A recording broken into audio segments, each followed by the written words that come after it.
सबसे पहले ये लेट कर लो √3 रेशनल नंबर है, क्योंकि तुमको प्रूफ क्या करना है, √3 ये रेशनल नंबर है।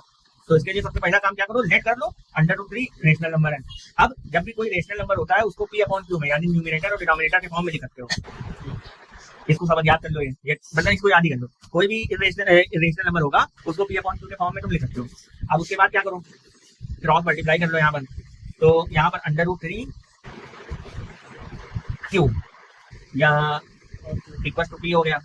अब क्या करो, स्क्वायर करो बोथ साइड। अब इधर भी स्क्वायर करिए, इधर भी स्क्वायर। जब दोनों तरफ स्क्वायर करोगे तो ये √3 का जब आप स्क्वायर करोगे √3 का स्क्वायर, तो इसका मतलब √3 × √3।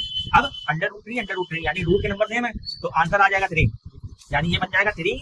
जब आप स्क्वायर करोगे इसको दोनों तरफ √3, जब ऐसे करोगे तो √3 का स्क्वायर क्या आया, 3 आया। तो ये 3Q इक्वल टू Q का भी तो स्क्वायर हो जाएगा। अब इतना समझ में आया। अब आगे एक चीज और लेट करनी पड़ेगी, क्या लेट करो, ये जो लिखा हुआ है P, इस P की जगह सपोज कर लो √3 या 3R लेट कर लो। P की जगह क्या लेट कर लो, 3R।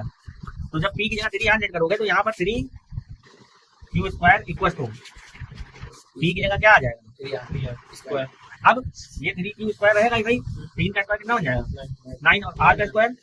अब 3 से 3 कटा, Q² इक्वल टू कितना आ गया 3R²। अब ध्यान से देखो P² इक्वल टू कितना है 3Q² और Q² कितना है R²।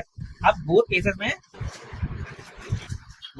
दोनों ही केस में 3 कॉमन है, 3 कॉमन है।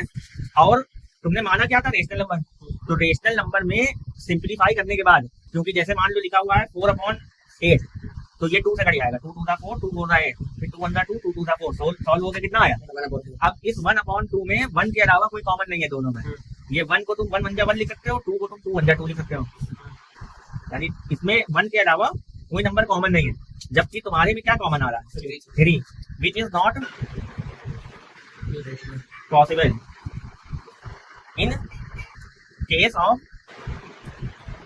रेशनल, क्योंकि रेशनल नंबर में सिंप्लीफाई करने के बाद जो आंसर आता है उसमें 1 के अलावा कोई फैक्टर नहीं होता है। लेकिन यहाँ पर क्या है 3 है, तो पॉसिबल ही नहीं है कि ये रेशनल हो। तो जब रेशनल नहीं होगा क्या होगा, ये रेशनल होगा। Then √3 is an irrational number. अब इसके जैसे बहुत से सवाल है, जैसे √7 को कर सकते हो, √11 को कर सकते हो, √2 को कर सकते हो, है ना, √5 को कर सकते हो। ये सवाल कॉमन है जो पेपर में आते हैं। इसके अलावा अगर तुमको क्वेश्चन गिवन हो, अगर क्वेश्चन दिया हो 2 + √2 प्रूव दैट